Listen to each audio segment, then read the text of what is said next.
Hello everyone, welcome to FPL Jedi Show.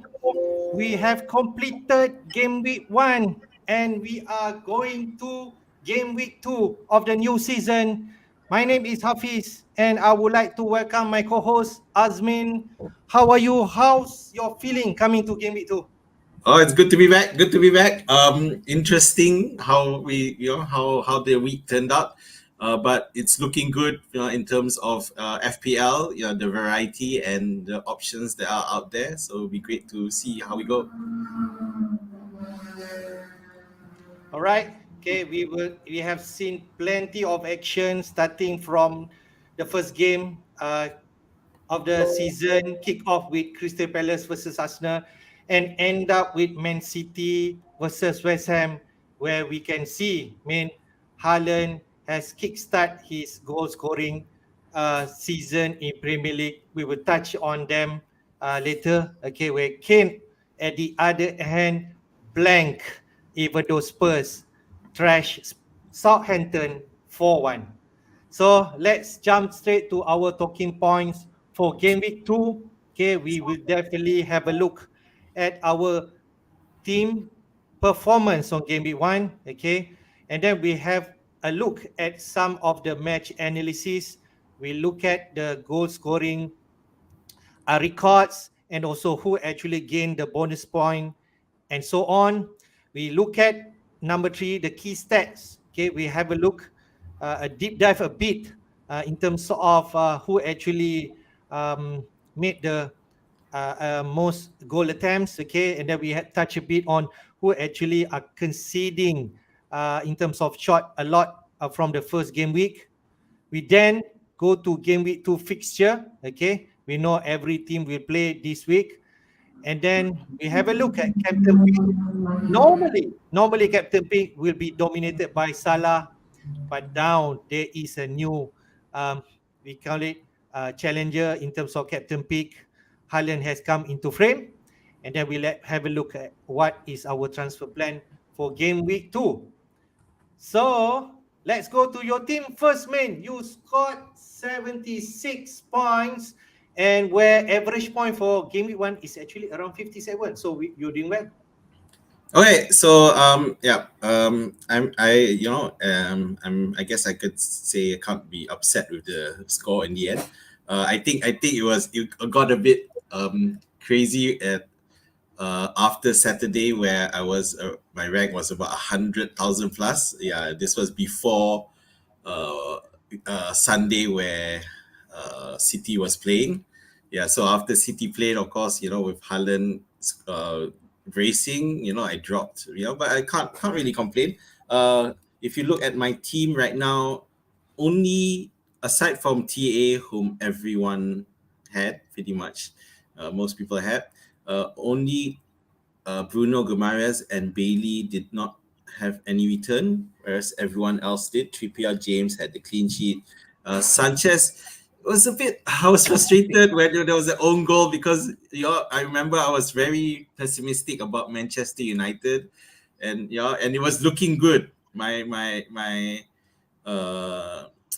what I thought about Manchester United, it was looking good, but that own goal by Leicester was really hurt. But then it also shows how good Sanchez was. He still scored 2 bonus points, even though he didn't get a clean sheet. Then KDB only 1 assist to Haaland's goal, but it's still a return. So it could be a different story, man. If KDB offside goal did not count, right? It counts. Yeah, but it was quite offside, I think. Then Martinelli scored a goal again. He, of course, the miss, like glaring miss, meant kicked him out of the bonus points, I suppose. Salah, as usual, start off the season with a cracker, a goal and assist. Bailey was disappointing, and it wasn't really that Bailey was disappointing. It was that Aston Villa were disappointing. It was really poor, and Bailey was not substituted off. He played the full match. Full 90 minutes, yeah.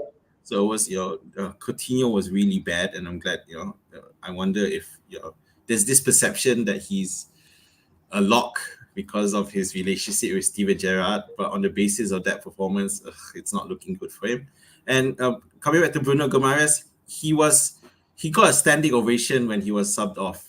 So clearly he's a really important player for Newcastle. Unfortunately, this particular time he didn't score. I think that fell to Wilson, who was also a good pick. Darwin, my gamble paid off where he didn't start, but he came on. Of course, I have a bit mixed feelings because the reason that he came on was because Liverpool weren't doing well. But when he came on, yeah, he helped to turn the tide and scored and assisted. So same as Salah scored and assisted, except that he didn't have the extra point from playing more than 60 minutes. As a result, his bonus points were less as well. Bamford, he assisted. At one point, I thought that his assist was going to be chalked off because the goal turned out to be an own goal. But fortunately, it didn't touch the other player. So as a result, Bamford still got an assist for the own goal. So that's good. I'm happy that of course, it'd be nice if it'd be more, but it's fine. Okay, and of course the cheapos in terms of the bench is all correct, so didn't get anything wrong there, fortunately. But Patterson's looked good against Chelsea, and I can see him playing, and it is a question as to when I want to see him on the starting lineup. Yeah, Greenwood, fine, he's going to stay on the bench. Nico Williams, yeah, he might have a chance depending on the matchup. Henderson, as I expected, Henderson was going to do well. So even though he conceded 2 goals, yeah, he still ended up with 3 points because he, as what I thought he would end up with a lot of saves, and that is what happened with Henderson. So although this wasn't going to happen this week, but I think there will be chance. He will get a chance to feature in my starting lineup. So yeah. I like it, especially Henderson. If I have a quick look at save point or number of save he made, he actually made the most save on game week 1. 7 saves. With 7 saves, and you got 3 points there. If they say you bench Sanchez, 3 points, 4 points is not much different. And so it's good. I think moving forward. And then another thing, if Sanchez had 5 saves, so one more save, and that would have been an additional point. Maybe that if he had saved that goal, it would have been additional clean sheet and more bonus points. It sounds a bit different. Sanchez normally did not going to make a lot of saves, but he made 5 saves from this game. So this could actually change mind of managers if let's say Sanchez keep doing save. So that's what we can take from this game. At least Sanchez is actually making saves for Brighton, and we know Brighton is capable to play full game and also keep clean sheet. So overall, I see a good team, a different team from me, but you scored higher than me by 1 point, which is you are not without Haaland. You're not with Haaland, but you have KDB. So that is Darwin. a different. Okay, different. But you have Darwin. So Darwin looking good. Like we mentioned, he actually come up bench and replacing Firmino. He got 1 goal and 1 assist just by playing like 30 minutes odds. And can you imagine if he plays 90 minutes? Yeah, he was hogging the stats as well, so it was good too. All right, let's go to my team. Okay, my team more or less the same like Azmin, but I played 4-4-2. Okay, as I mentioned in deadline stream, I make a late movement. I had Kane until the last minute when I watched a stream from Football Scout. They mentioned about Haaland and then what their strategy moving forward, and talking about Kane second game against Chelsea, which is this week, and then thinking that Haaland, if let's say he explode in West Ham, then you're going to have Bournemouth, and he actually a captain candidate for game week 2 against Bournemouth. Later we touch on that. So I made that last minute, and it turns out the better pick. Okay, maybe luck on my side. Haaland actually scored a brace, like you mentioned. He got 3 bonus points and 13 points for me.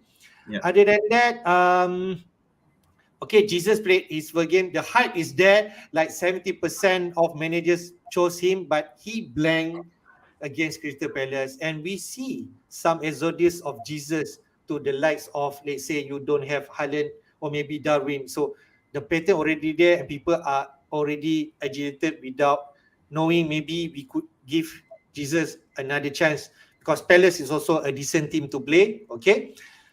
We touch it a bit later on Arsenal game. I got Salah. We captain Salah. Everybody captain Salah. No surprise there.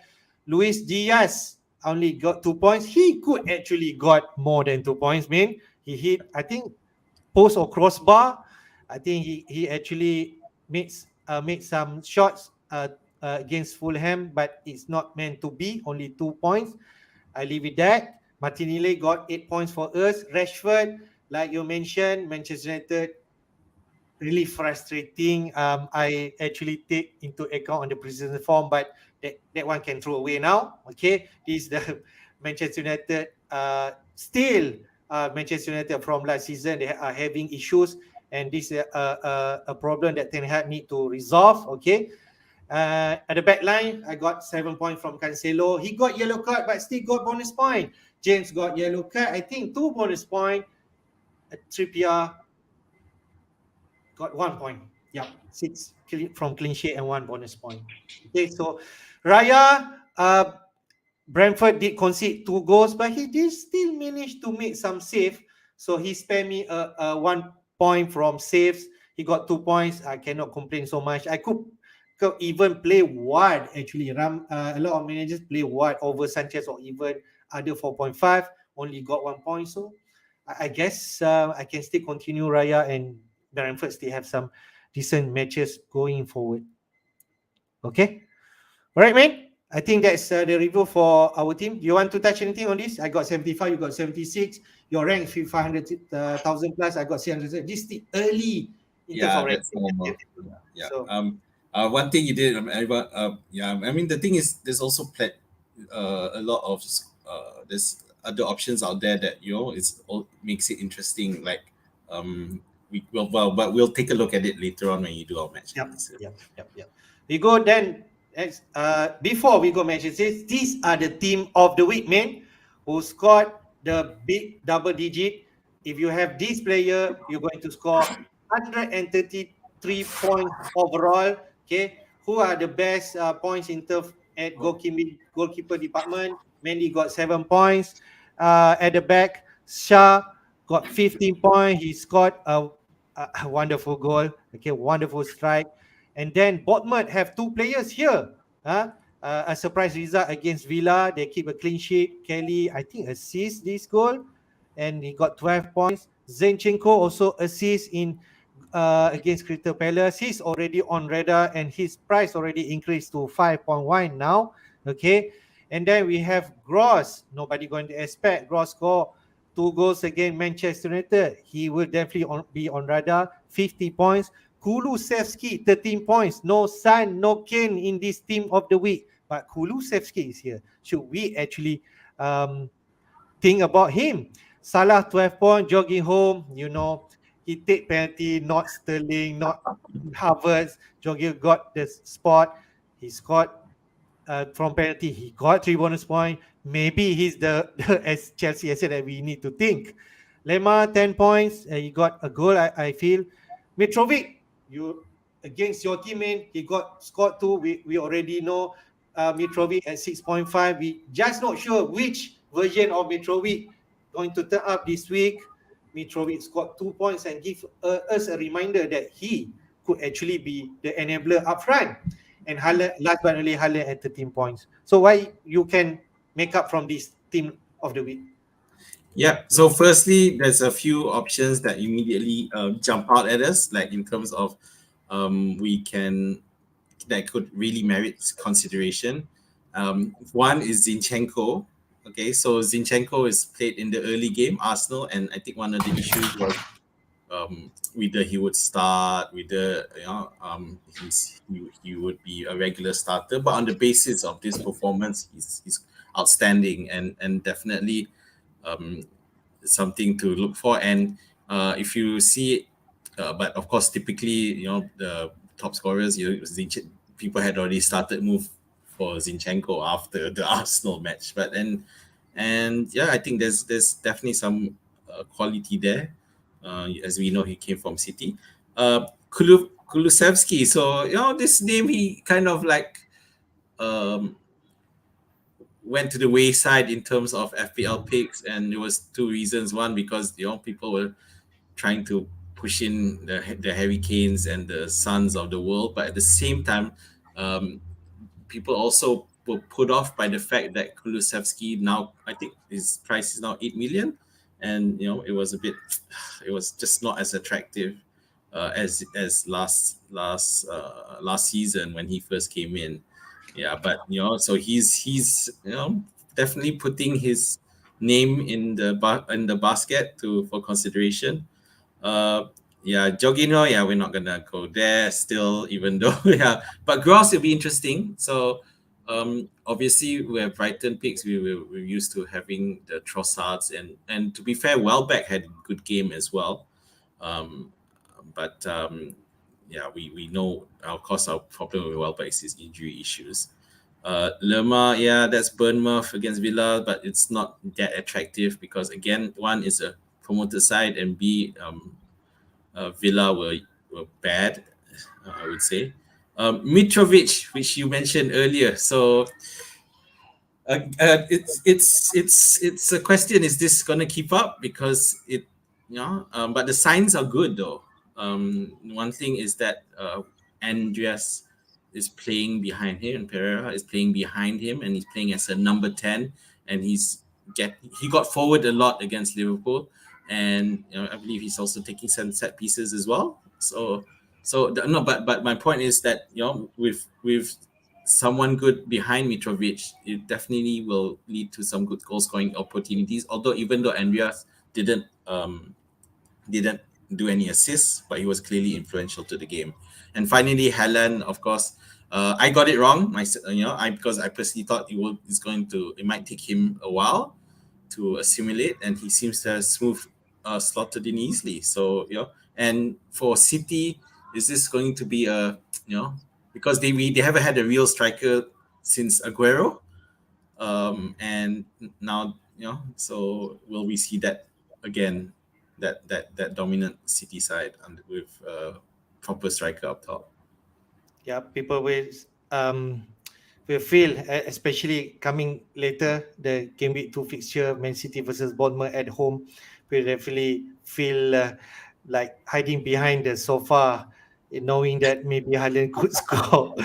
Yeah, Even he can score brace again West Ham. You never know, right? Against Bournemouth, I think they are actually a lot of injury at the back, so that would be a worry, and that's why that's the traffic right now. I think that's what people are doing right now. Okay, we go to the match analysis, main. Okay, this is actually the top uh, from the top six, we call it. First game is actually Crystal Palace versus Arsenal.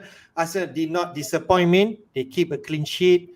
Martinelli opened the scoring for the new season. Okay, he scored first goal, and then Saka assist. Zinchenko also assist from. I think Zinchenko assist Martinelli, but Saka actually assist from an own goal from Crystal Palace.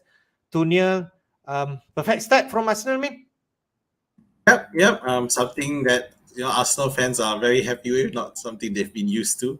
And it was a London derby, as mentioned earlier, but it's looking good for Arsenal again at the start of the season. So I just want to comment on Palace's side. Yeah, they were good, but in the end there was a bit more quality from the Arsenal side. But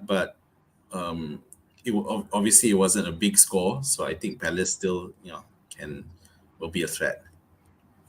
Okay, good, man. I just touch a bit on Arsenal bonus point.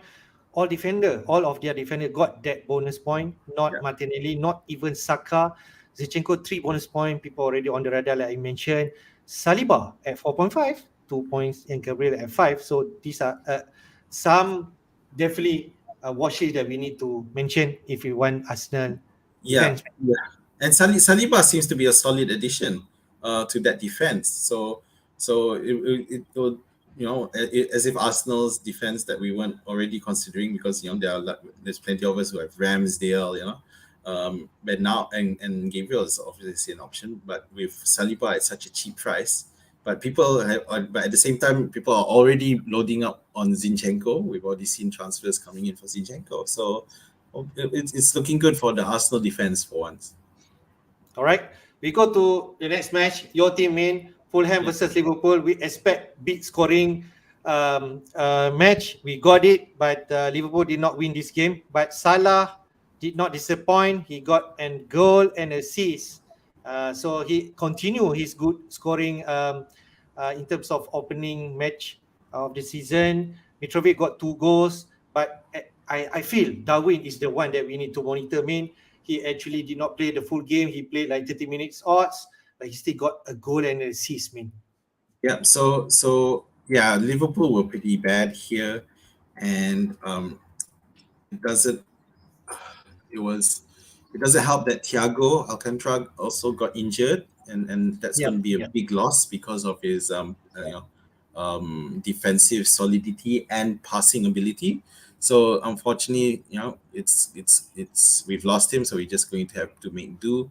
But you saw that Fulham put Liverpool under pressure quite a lot. So it got the Liverpool to be they looked a bit uncertain, a bit nervous, and it showed. And so the question is, are we is there, because obviously there were those who we most of us had Trent and Alexander Arnold, but there were plenty of teams that also doubled up on the Liverpool defense with TA and Robertson. So is that still a good thing to do? So Given those players who have double of this player, Robertson and TA, were definitely frustrated with the result, They yeah only got yeah 4 points. yeah no with no return on both sides. So now, the thing is, Liverpool don't have an easy game next. They play Crystal Palace, who I don't expect that to be easy. But nevertheless, Salah, whatever he came through. But of course, Darwin opened the scoring when he came on. And it was a bit of a stroke of luck in the sense that they were going to because of the injury, but at the same time they decided to replace Firmino at the same time, so it was a double substitution, and he dominated in terms of getting the ball, getting into the right position. So it was great to see, and like City, we haven't had a all out and out forward in the last couple of seasons. So now that he has come in, he becomes really viable. It's looking good. It's nice to see these players assimilate very quickly. Yeah. And I'm excited, If you ask me from this game week 1, whether Robertson or Luis Diaz is actually should fill the third slot of Liverpool player, I think Darwin is actually going to let us rethink on that.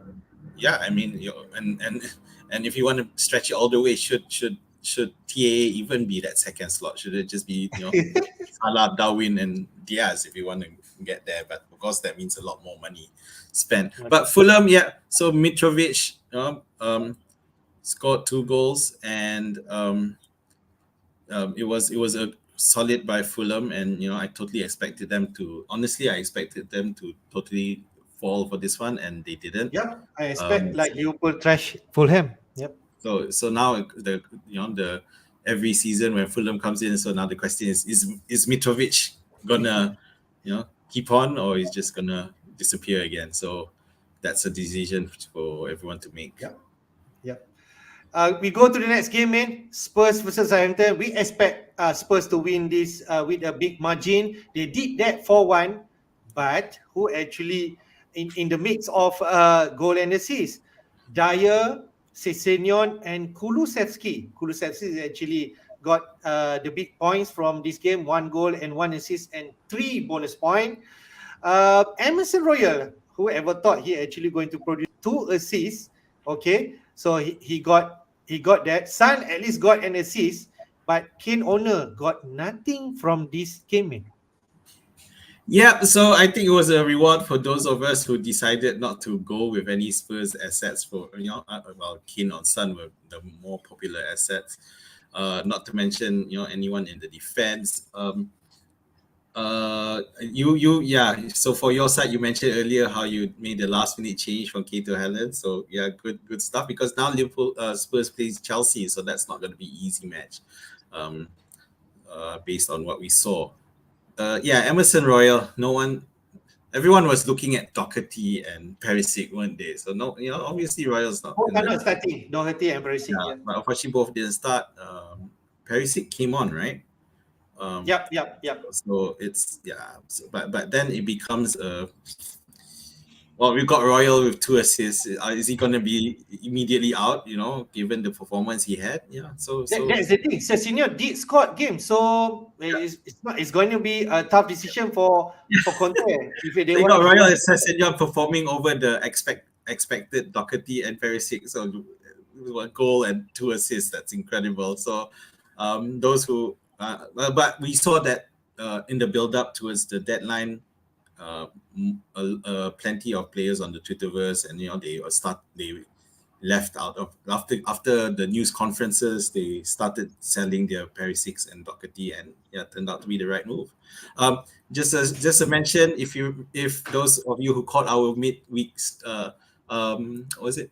Last week, was it? I can't remember. It was the midweek deadline. I was saying that because we were talking about Spurs defense, and I said, nah, they're probably going to concede from a Ward-Prowse goal, and that's what happened.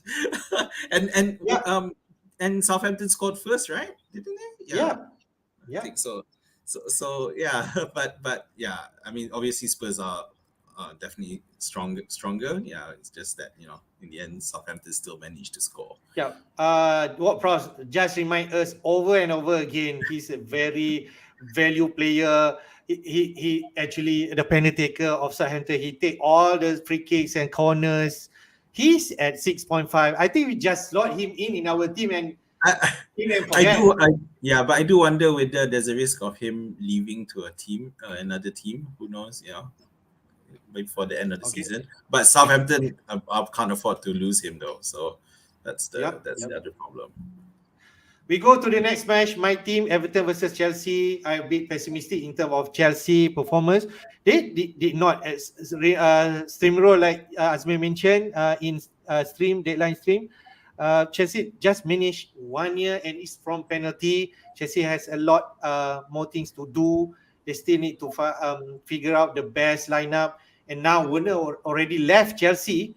Okay, so there's a lot of movement in terms of Tuchel lineup. Okay, but I feel this the lineup that he will go. Chelsea, as mentioned, managed to keep clean sheet. James got 2 points. Aspilicueta, Mendy got 7 points. So all good things in terms of Chelsea backline. But up front, I'm still not sure, mate. Yeah, it's a question, is it? And even Mount was having a bad game, so there's lots of theories as to whether or not he was really match fit. James was good though. So if remember, I had during the week, in the course I was trying to bring a Chelsea midfield asset in. I did bring in Mount at one stage, only to forget it and then just go with James, which we both of us had, and I think plenty of people out there had. Turned out to be a decent move because again, he got the bonus points. He got a bonus point, so it goes to show that he can, he is actively ex lively. He's really involved. He's still involved as long as he's and he started as a right wing back as well. So that's what we want. We don't want him right centre back, but he did end up moving to a right centre back position as well, I think. Yeah. So, but I think we don't have to worry so soon, at least until the fixtures get congested. Yeah, then it's something to think about. But for now, okay. I looking at watching the match. This first, let me just touch on Chelsea. Sterling was out there. Yeah, he was clearly looking to get into the game, getting into good positions. So if we were to look at which players to get, Sterling would definitely be the one that we should consider at the moment. Unfortunately, the problem is his price. When we're competing with the likes, we struggle. We're trying to get the likes of Salah, Haaland, Darwin Nunes in our Are we team. now in the mix? Yeah, so it makes it hard. But then, and plus the fact that he didn't score this game, so And next game is against Spurs, so it looks like picking a Chelsea player will wait another week, I think. Yep. On Everton side, yeah, Everton. I have to say, I really, I like talking crap about Everton, but they did do a decent job. They did frustrate Everton a lot, and I was quite impressed with players like Patterson, who got forward a lot, got into good position, had good disciplines, and he generally did well. It was just unfortunately for Everton, they couldn't make anything count. Of course, not having DCL hurts because without DCL, without Richarlison Yeah. anymore. Yeah. So I worry Everton's attack right now. Is because we got Deli Ali for crying out loud. So Everton's defense looks like it has improved. Although Godfrey got injured, and Yep, that's gonna hurt, I think, that man. might hurt. Yeah, but I think Everton. But now Conor Cody is now an Everton player, so maybe Yeah, so that's a easy replacement for the back. So it does feel like Everton are sorting out the defensive issues. So, but now the attack needs needs a lot of yeah. help there. Okay. For me, Everton is a team to avoid for now. Okay. We go to Manchester United, Brighton. Maybe my expectation is too high for Manchester United, man. I got Rashford in my team. Manchester disappointing again and again. Brighton continue to remind us that they really can play football instead of Manchester United. They won this game, man. Yeah. Deservedly. Gross got two goals. Okay, well back assist, March one assist. So all the bonus point to Brighton players, man. So I'm gonna claim credit here for thinking that for expecting Brighton to win this one, and they did. Um, um, Rashford to JWP, Hafiz. Anyway, but Manchester United didn't start with Ronaldo, but when Ronaldo came on, clearly he made a difference, although he didn't score. But he did make it harder for that back line.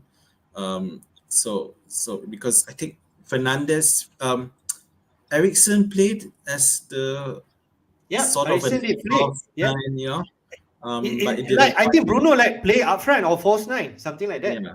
It was a bit it was a bit confusing, but unfortunately it didn't pay off.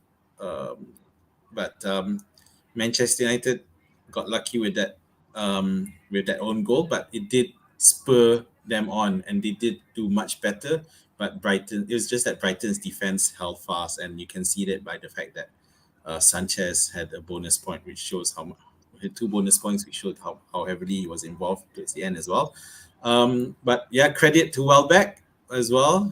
He really messed up Manchester United's defense, and Manchester United's defense has got to be a concern. And coming back, because the McFred combo is just, I think at one point both Fred and McTominay were subbed out. So I think it's clearly that's the problem for Manchester United. And when you look at that team, it's still the same team.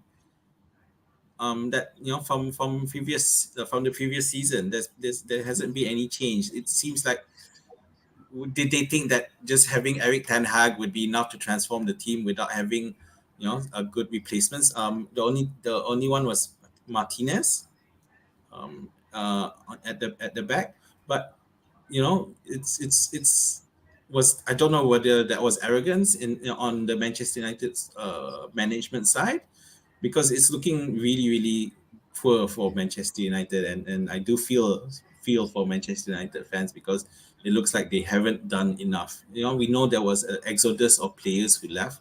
Everyone from quite a lot of players, but then very little came in. So they need that midfielder fast. I think I'm not sure, but we heard rumors that Rabiot is coming in, and Arnautovic is one of the target up front. So I'm not too sure whether that is a panic buy or It does. what's your comment, Yeah. man? I think the Arnautovic one has been called off.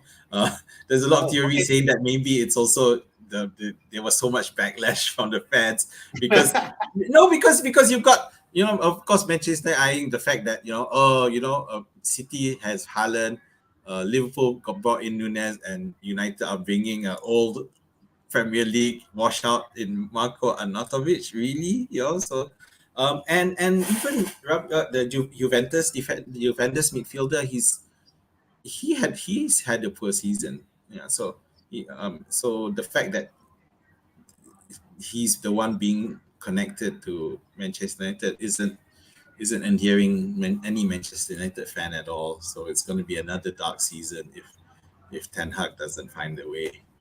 All right.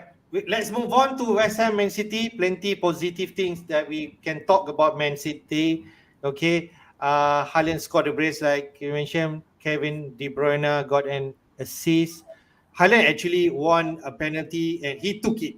So that's a good sign. Means that we already know Man City. I don't know. Mahrez is not on the pitch at that point, but I feel it is safe to say now Haaland will be the penalty taker for Man City. Okay. I want to touch a bit on Mahrez. People are talking about, like you mentioned, Neil, on he did not start this game, man.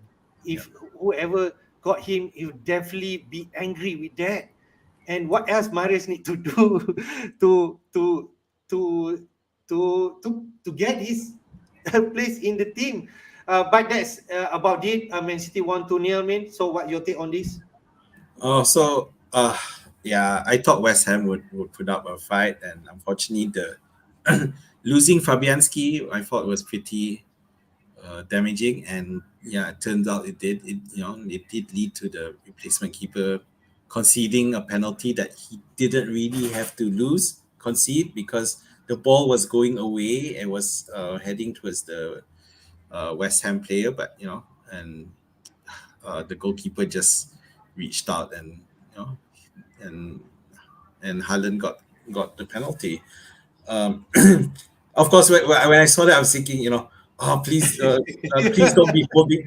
be holding the ball. Then the camera screen, yeah, he's holding the ball. Oh, come on.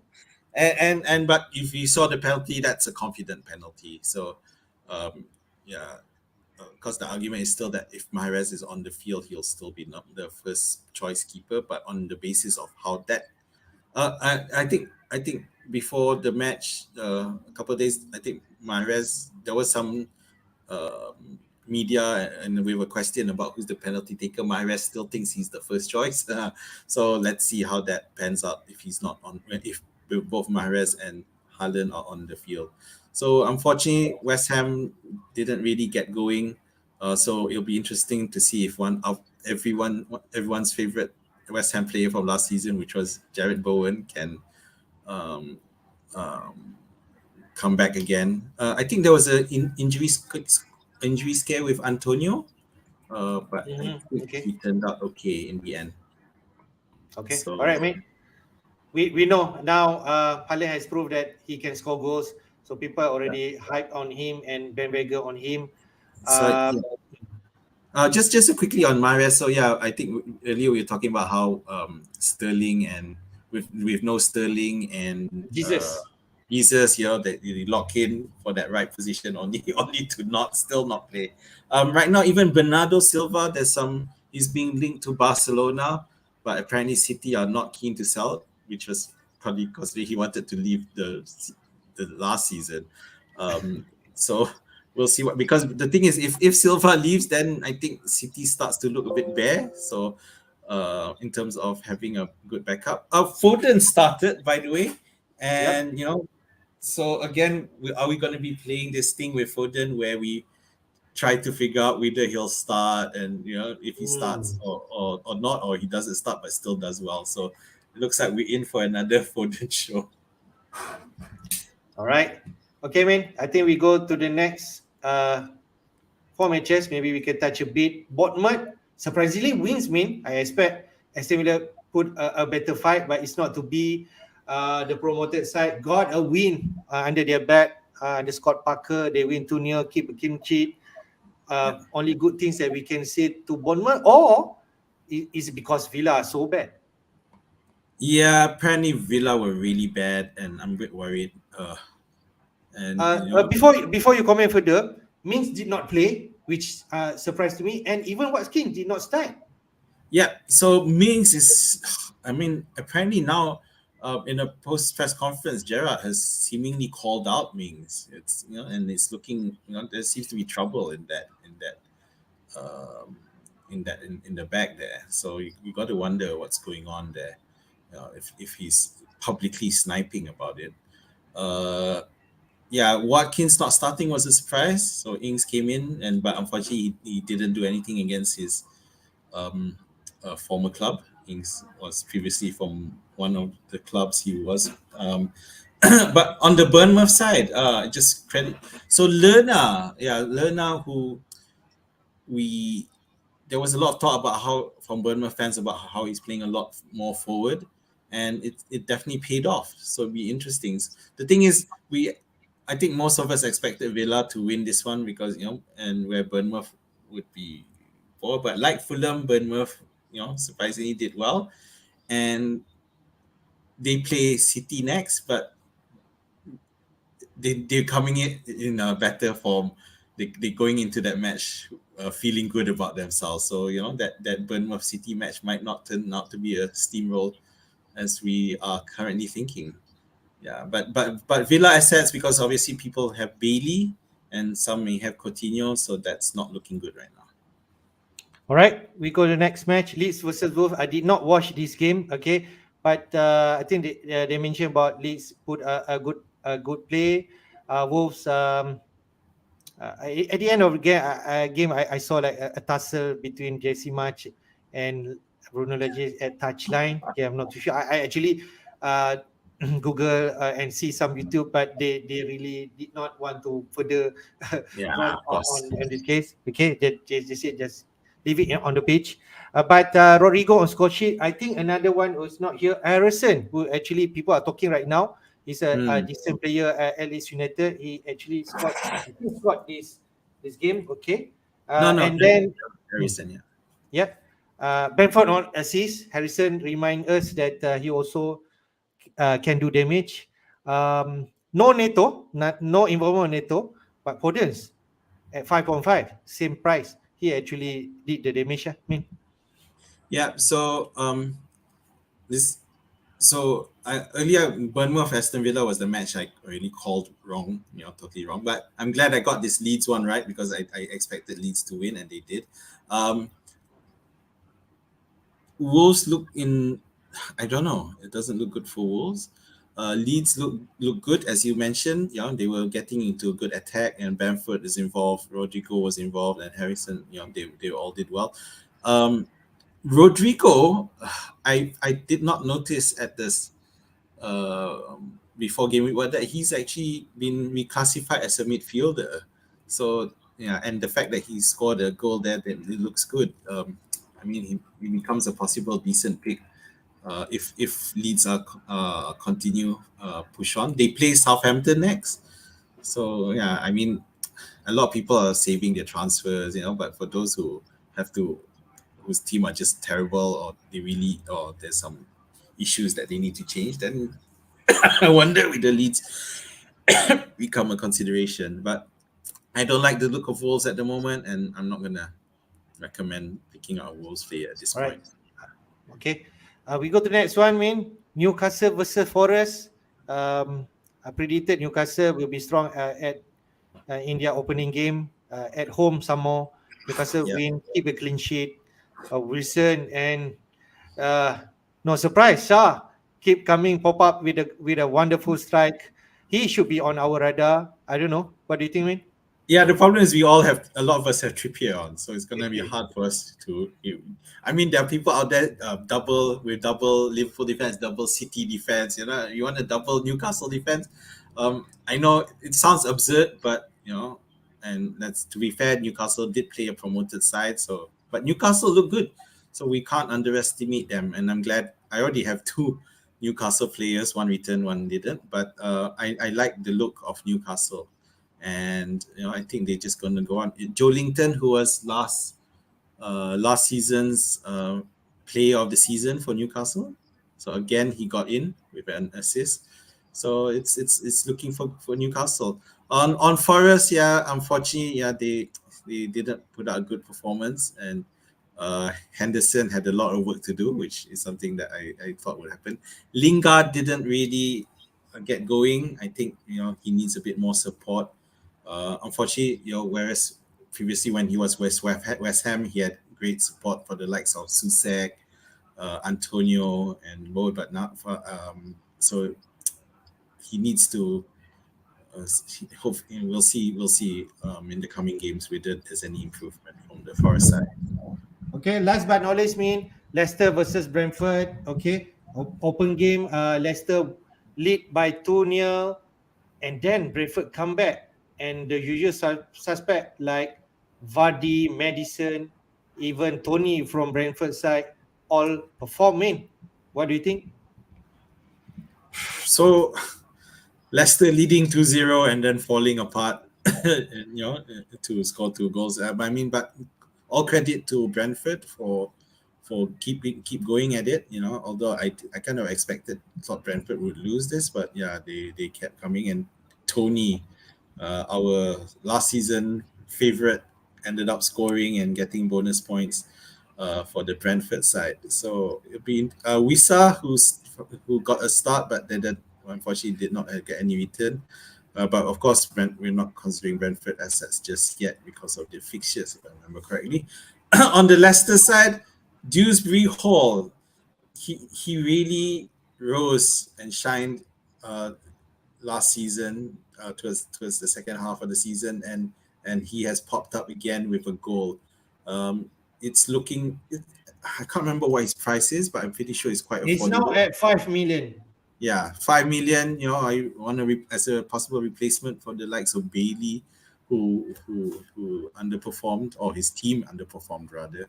So um, Leicester look good for in the attack, but defense looks like it can collapse anytime, which is bad news for those who went for the Ward Iverson combo.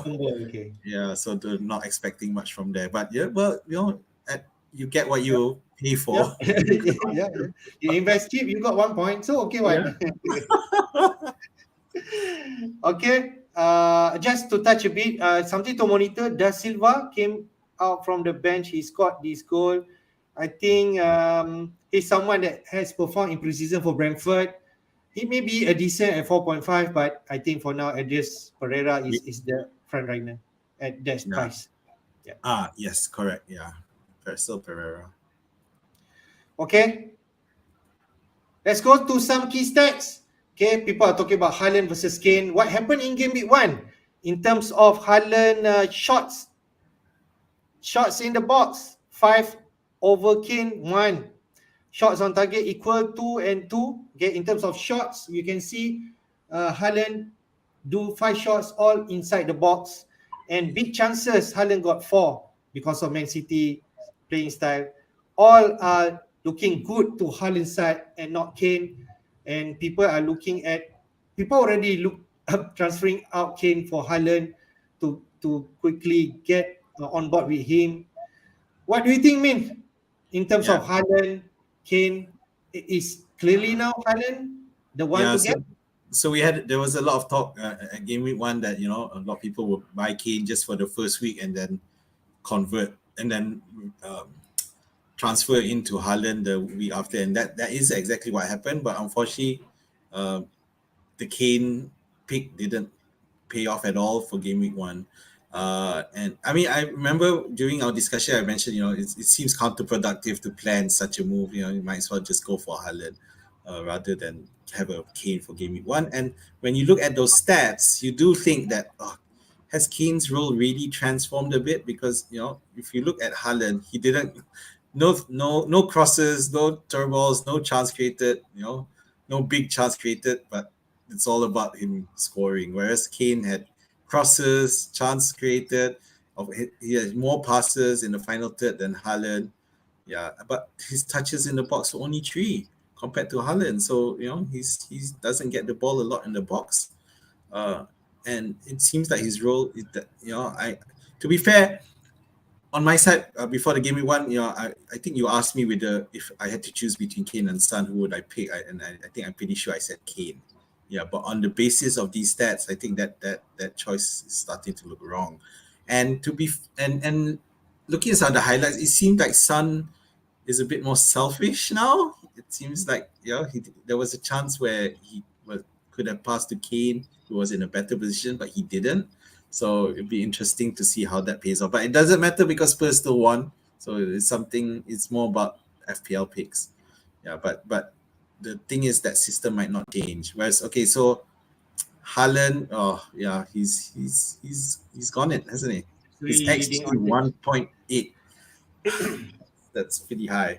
So yeah. Maybe Haaland, this is still early game week one. We'll see how it goes second game. But Kane is actually against Chelsea, so it doesn't looking good if let's say want to take into account for game week two on true. paper.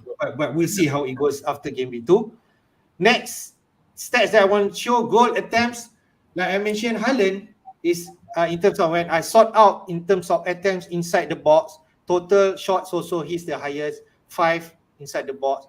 Then Welbeck, then Burn, okay, Newcastle I'm surprised, but Nunes, you can see there, 4th shot all inside the box, okay, looking good for Nunes. Son, like you mentioned, also good in terms of attempts, okay. Then Callum Wilson, I think I only take like top 18, top 20 for the game week. Sure. Yeah. So we can see the likes of Callum Wilson there, Madison there. Okay. But Jesus are not there. Okay. And Kane also not there. So they are really further down. Yeah. Gosh, even Emerson's in there for crying out loud. So Emerson Royal, yes. yeah, in the box. So coming back to what I said about Kane, about Son being more selfish. So you see, Son had more shots in the box, and half of them were on target as well. So um, the jury is out there and to see, and it just does. But then at the same time, you could justify it by saying Son is more expensive than Kane now anyway. So yeah, so it makes sense. But Yeah, Burn having shots in the box. Oh, that Newcastle defense is going to be so annoying. You got that Burn, and then you got the Trippier to yeah. who's the other Target guy? also in the mix. Yeah, Shaw, target also yeah. taking free kick, and then you got Shah who actually did the goal scoring. So yeah, but yeah, as I said, it's looking good for Newcastle. Um, yeah, just going down a bit. So you got Havertz there. Yeah, unfortunately, hard. So Mitrovic 3 shots. Yeah, well, he made it count, didn't he? But Rashford was there though. Hafiz, Yep, your yep. I saw the game is off shot altogether, but he's still a decent player. I think Rakat FPL has a question there on Rashford. Maybe since we touched a bit on Rashford, keep Rashford. I feel from game one we see there's still a glimpse of from Rashford. They're playing Brentford later in game week two. Later we touch on the game week fixture. yeah. I think I keep it's still early. Yeah, I mean, my opinion is that when we picked these players, we wanted to give them a bit more time. Plus, we looked at the fixtures, thinking that they'll be good for at least a few weeks. So then let's give him another chance, unless something really concrete comes out of the Manchester United camp in terms of changes. Like Ronaldo comes in for Rashford. I mean, if you get that kind of rumor, then definitely you'll have to consider selling him. But otherwise, might as well hang on to him. And hopefully that also means that you have the likes of Andreas on your bench anyway, so he could always come in and hopefully do a job. Yeah. I feel Andreas is still a decent pick. People are talking about whether to play Andreas or Bailey this week, man. So that's Yeah, So next one, we are looking at shots considered. We want to see who the potential whipping boys can be. Nottingham Forest, is the front runner in terms of shot considered. Total 23, okay, inside the box. It's 16. Then after that, Southampton 18, okay, inside the box. 14. Okay, on target 9, 8, 5. Brighton, okay, but not so much, but they're still playing a good football. Bournemouth there, Everton, and then Leeds and Manchester. So Nottingham Forest is the candidate now, man. yep, and credit to Henderson that they only conceded 2 goals. They considered. That coincide with Henderson save because all Mm, these shots coming in. yeah, yeah. So I didn't know Brighton conceded that so many shots though. So I guess that explains why Sanchez got the additional 2 bonus points. And um, it's okay. So Bournemouth. So you can see there that they still consider a lot of shots even though they won. So it does look good for City. Those with Haaland, isn't it? Doesn't it? Yeah. Even though they won 2-0, but they with Bournemouth conceding a lot of shots. Having said that, it's interesting that that's in the box and outside of the box, isn't it? Yep. So Bournemouth only conceded 4 shots in the box. So 11 shots outside the box, which is a lot of probably Coutinho letting fly from distance, that kind of thing. But it'll be interesting when they come out against City, whether that stat will continue where they concede because it contradicts most of the rest at the top where they're conceding so many shots in the box. Bournemouth is the only team in the top 5 who had very little shots in the box. They conceded that many, didn't concede a lot of chances in the box. So there's something to do about Bournemouth's defense there. Credit there, and you can see among the top 10 or more, they're the only one to keep a clean sheet despite conceding so many shots. Yep. Yeah. Okay, man. We touch again maybe in Gameweek 2, see how this performance still continue Yeah. or not. Oh, wait. Yeah. One last thing. Newcastle right at the bottom there. Didn't Yep. on the best. So we'll see Yeah, for because I think Forest, what? that's true. That's true. Yeah, top bottom. Yeah, super point. Okay. Let's have a look at Gameweek 2 fixture, how it's panned out. We start off on Saturday with Villa and Everton. Both sides lost in the opening game. So they really need to start off Gameweek 2 with a win. I suppose Villa at home has a lot of expectation now. Okay. And Everton, Gerrard versus Lampard. Okay. And then we have like at 10 p.m. Arsenal versus Leicester, Brighton versus Newcastle, interesting game. Okay, Man City versus Bournemouth. Okay, there's written a lot of goals here. And then Southampton versus Leeds, and Wolves versus Fulham. So I pick up Arsenal versus Leicester could be a decent game in terms of scoring. Okay, Arsenal could actually score a lot of goals. Leicester, and we can see even Leicester concede against Brentford 2 goals in the second half. Man City, we expect a lot of goals, okay, against Bournemouth. And then on Sunday, midnight, Brentford versus Manchester. This is a really interesting game. If let's say Manchester do lost again against Brentford, early pressure to Ten Hag. And then on Sunday itself, Forest versus West Ham, okay, and then Chelsea versus Spurs, the big game of the week. London Before Derby. on Monday night, Liverpool versus Crystal Palace, man.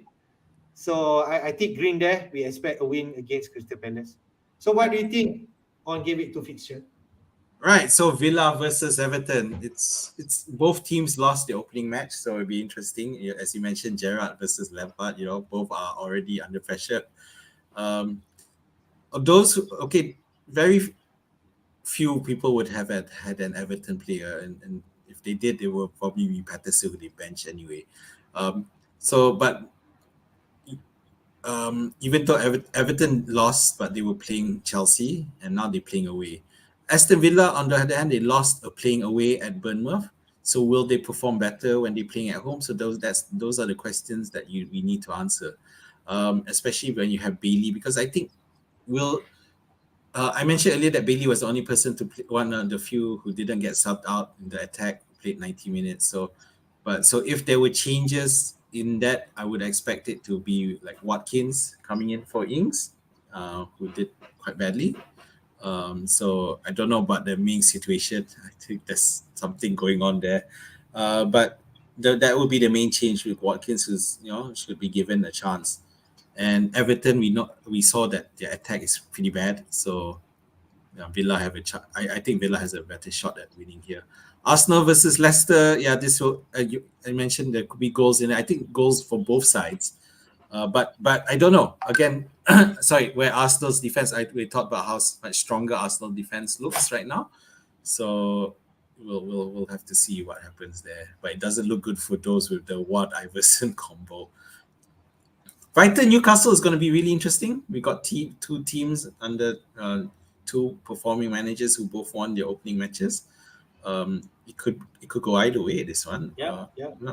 I'm tilting it slightly to Newcastle. I do feel Newcastle have better quality in the attack, but it becomes an issue for me, which we'll talk about later. City versus Bournemouth. So yeah, so everyone's primed for that. Well, those with the likes of Haaland, and also obviously in the back, Cancelo and Diaz. There are people who tripled up with in that combo.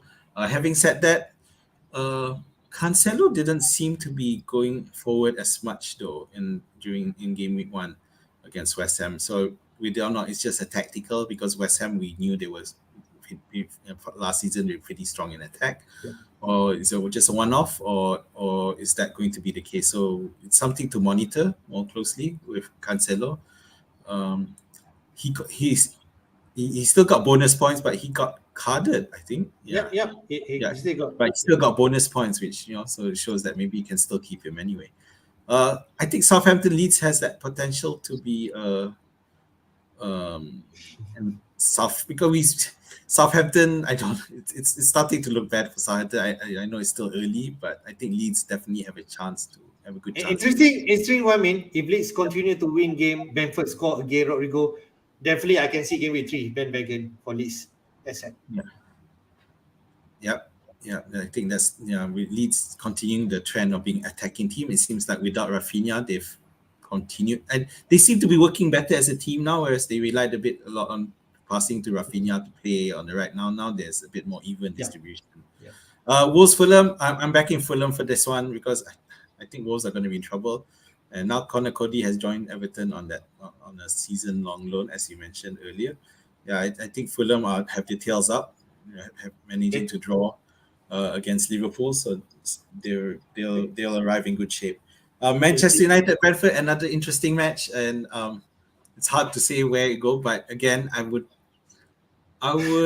call Brentford to win this. Well, I have fourth player in this game, so it's a dilemma for me. Later, I touch. Forest versus West Ham. So this is where you would expect, but West Ham.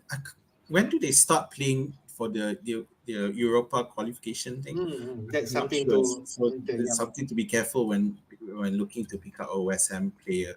But Forest, it's another way where we just take a look and see whether or not they have what it takes to survive in the Premier League. If they say they lost big against West Ham, then clearly they're the team to target. So the Europa Conference League playoff is on the following is midweek after this. So you got the West Ham match, and then on Wednesday night they play at home. They're at home though, but they kick off the Europa Conference League match. So Chelsea versus Spurs, you mentioned earlier, so that's a big game. Be interesting to see. I don't think we'll have a lot of assets from there. James. It could be a near. It could be a 1-1. It could be. Yeah, I don't see a lot of goals there, to be honest. But Conte facing his old club. Who knows? And finally, Liverpool versus Crystal Palace. I'm happy that I've got triple Liverpool assets there. I do expect Crystal Palace to put up a fight, but I think Liverpool at Anfield will they'll want this win for sure, because after a bit of a disappointing start to the season. All right, let's go quickly on the captain pick, man. I snapshot this in Football Hub, Fantasy Football Hub, and clearly from 1,733 votes, 73% voting for Haaland. Man City versus Bournemouth. Second, Salah, 22%. This is not like a normal that we can see last season. Haaland is now coming into frame when talking about captain pick. There is a fight now. What do you think, mate, in terms of Haaland versus Salah this week? I don't have Haaland, so that's all. But at the same time, I am wondering whether to pick KDB if I think the City Bournemouth match is good enough that Yeah, that could be another choice if you have. yeah. But yeah, also so Haaland is now leading in terms of the votes, is it? Oh wow, okay. Yeah, so definitely we saw we pretty much ignoring the fact that Bournemouth did win the opening match, but we think that based on what the stats earlier, Bournemouth conceding a lot of shots anyway. So yeah, um, Haaland becomes a viable pick. Um, I feel there's not far different between these two. If you don't have Haaland, Salah still a captainable pick, and they could actually score the same or close points in terms of each other. We already see in game week 1, mm, Haaland 13 and Salah 12, so it's not much different, I feel. yeah, yeah. All right. So, I'm just trying to figure whether there's any other pick, but I don't see anyone. yep. Maybe if in your position later we touch KDB or Salah, Mm, that could be option that you can pick. If you yeah, feel KDB can actually explode against Bournemouth, so that could be another option. yeah. Quickly run through on fixture ticker before coming to our team main. We already take out the game game week 1. Now the focus for the next 6. Brentford and Brighton on top, man. Yeah. So it's funny that Brentford's on top when the first team they're playing is Manchester United. It tells you a bit. But yeah. Brentford on top and Brighton. I actually tried the ticker between game week 2 to game week 8, and if you do that, then Brighton goes to the top in terms of the fixture ticker. But yeah, but I guess it's hard for us to, if you don't already have a Brentford player, to pick up one up now against Manchester United. I think there's a bit of back end thinking, thinking that Manchester United is still has the quality, but and we know that a lot of us are trying to hold off on transfers just yet. But when you look at that, you've got Fulham, Everton, Crystal Palace, Leeds, and Southampton. So it's definitely viable for Brentford pick up, especially those. I don't know how many people picked up Tony, but yeah, if you had Tony for game week 1 and he scored, I should definitely keep him all throughout because he's taking penalties. He's getting into the right positions. Brighton's a bit harder simply because we're not accustomed to picking the likes of Welbeck and Trossard as people to really rely on. But yeah, looking at that fixture list, it's definitely good. And then in third place is Arsenal, who yes, we are more used to picking up players from there. So Jesus definitely will have a chance to come good. And the good thing about Arsenal is that out of the 6 matches, 4 are at home. Yeah, so a lot of them are playing 3 at home. Yeah, I think that's correct. Yeah, four of the matches are at home. So that's definitely bodes well for Arsenal. Yep. Leeds are top as well. I like that. I've got as a Brentford owner, I like that. And then you have Chelsea, but Chelsea looks like we're only going to look at them more after the Spurs match. Yep. Yep. Yeah, so we want to see that out the way first. We will definitely get more info before deciding on game week 3. Yep. All right. I think we go to your team, Min. What's your plan for this week? So my plan is to roll over my transfer. I'm not panicking not having Haaland. I think my players are enough to take up the slack. So in terms of dilemmas, my dilemma is do I play Sanchez or do I play Henderson? Yep. Yeah. So There's going to be a decision. So both teams are playing at home, so it comes to the likes of, because Sanchez are playing Newcastle, who I already said I really rate them this season. So that's why I've left him Sanchez on the bench and picked up Henderson on the assumption that you got a lot of Antonio Bowen's Safe. shots, which Henderson will save. In the Antonio's at this early stage of the season where he'll just let fly and try his luck. Then TA Trippier James, no, not gonna make any changes there. Bruno, definitely keeping him. KDB, Martinez, Salah. So the question there is Bailey. Do I leave Bailey in against Everton at home, or do I bring in Patterson from the other side of the field? to bring in, because I do think Patterson did well and he gets forward a lot, and um, he's a defender, so and he'll definitely get a chance. So that's my dilemma. So Bamford and Darwin, of course, a lock, based on the game week 1 performances. Yeah, so two decisions that I need to figure out: Henderson versus Sanchez, and Patterson versus Bailey. At the moment, I'm sticking with Bailey because they're playing at home. That's the only reason. Yeah, Yep. and I'm I think I agree with this decision, man. You yeah. don't shift anyone else.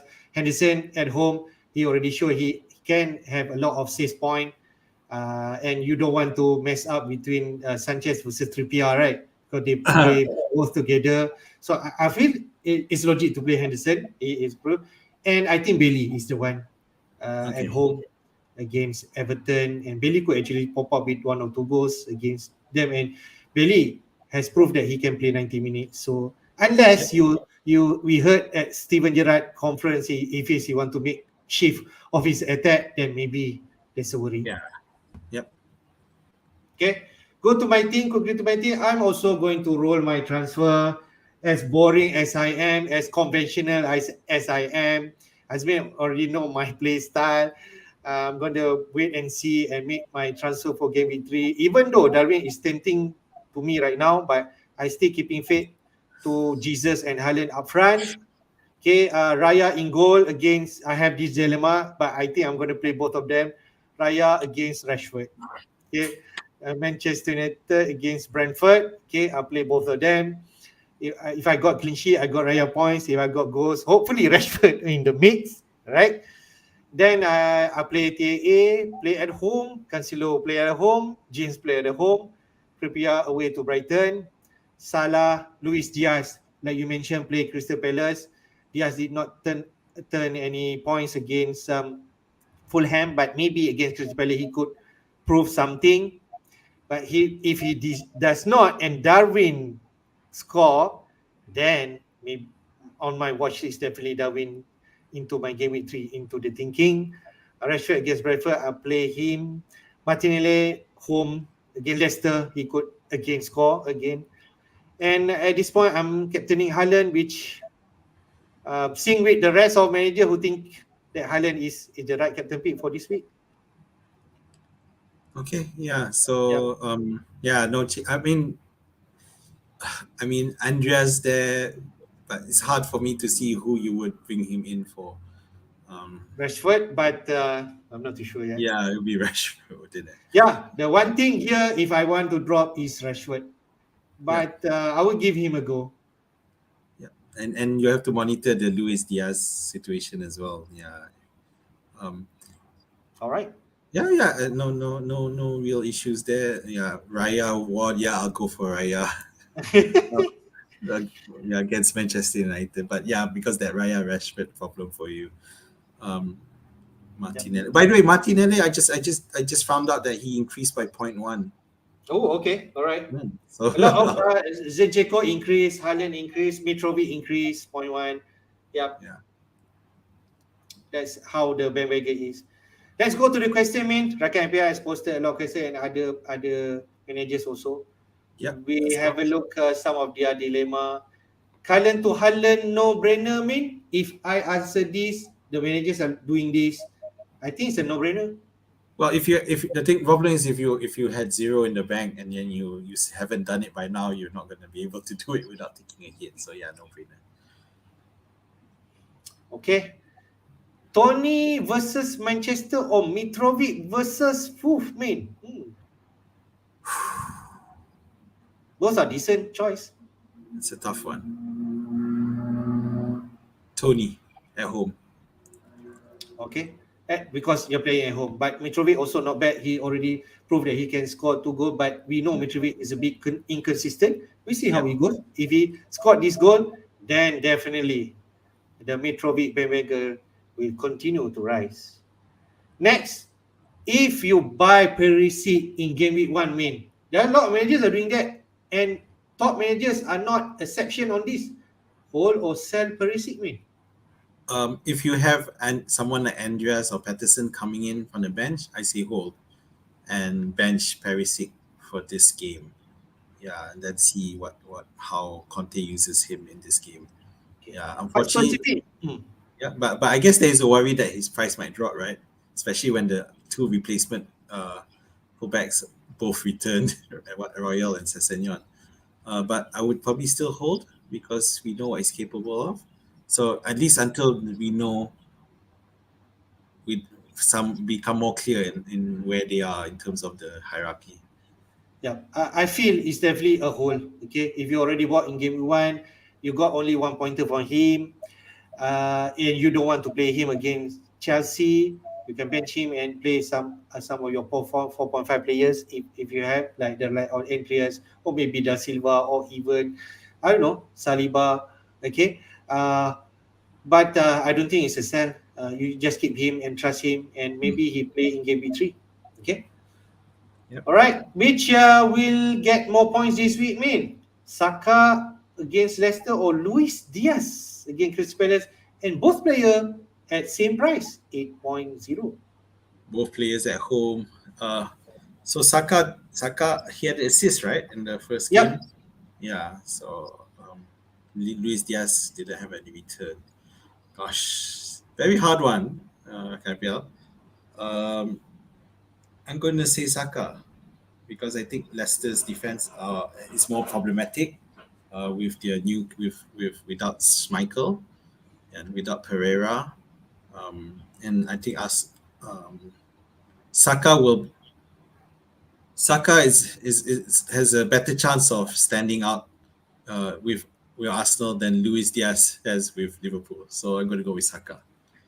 Yep. I think I agree with Amin in terms of Saka his opponent against Leicester, and we know Leicester can concede goal. Crystal Palace can be a decent side, um, can be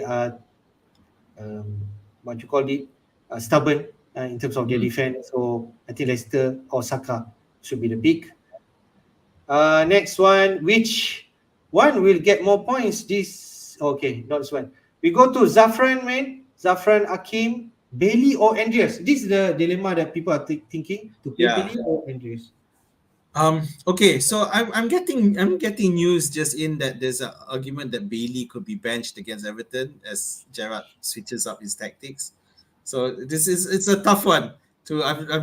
As you can see, I'm trying to what's going on, but at the same time, there's also news that um, there's a problem between Gerrard and Watkins, and supposedly Villa are looking to sell Watkins because there's a uh, I quote here: Gerrard has a tense relationship with Ollie Watkins, so and which is the reason why we saw Ings start at the weekend. That's the argument. That's why we saw Ings start for in game week 1. So something interesting to pan out, and something that we can pick. Like we'll update on Friday night and as to or whenever our weekend show is.